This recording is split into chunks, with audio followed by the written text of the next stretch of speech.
for the interruption. Continue. Okay. So, humanities versus science, the summary.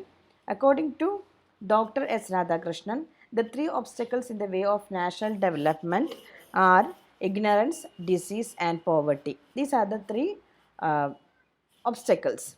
By eradicating ignorance, the other two can be eradicated.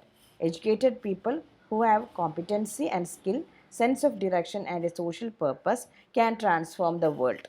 Okay. Now he went on to technological education. That is, Dr. S. Radhakrishnan points out that technological education without the complement of humanistic studies will be imperfect and deficient.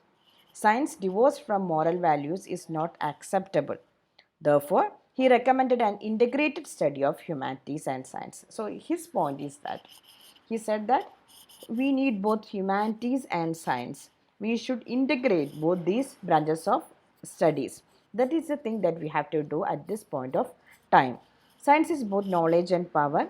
It has interest as well as utility. It demands discipline and hard work. It develops an attitude of tolerance, open mindedness, freedom from prejudice, and hospitality to new ideas. It shows us the richness of the world. Scientific knowledge is essential in the modern world. However, science must be oriented in the right direction. Now he goes on speaking about humanities.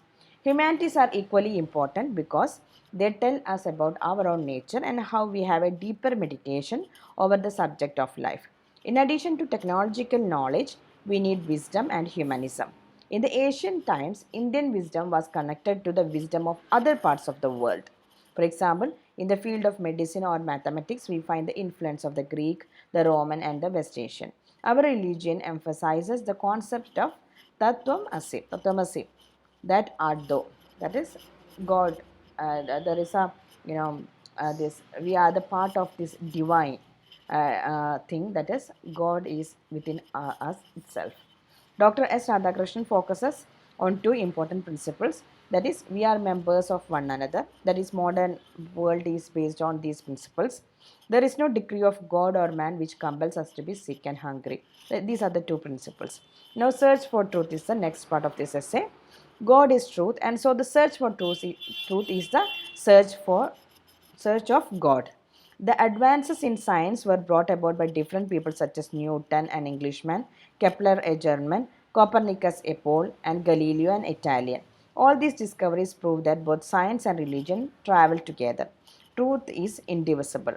Whether it is historical truth, scientific truth, literary truth, the approaches may be different, but the ultimate gain is the same. The problem with universities is that they produce either seers or men with mechanical skills. A blend of the two is possible. Okay, now the conclusion, that is, all these disciplines lead to one end, that is the growth of wisdom. It is not weapons that destroy us, but lack of wisdom that creates problems. Increase of knowledge alone is not sufficient. The aim of an institution is to help an individual attain self awareness. So, knowledge of the self is the greatest science, and education that does not orient a student is not desirable. It should help an individual to approach life positively with a human heart. So, basically, this is a summary, a very short summary of the essay. Okay.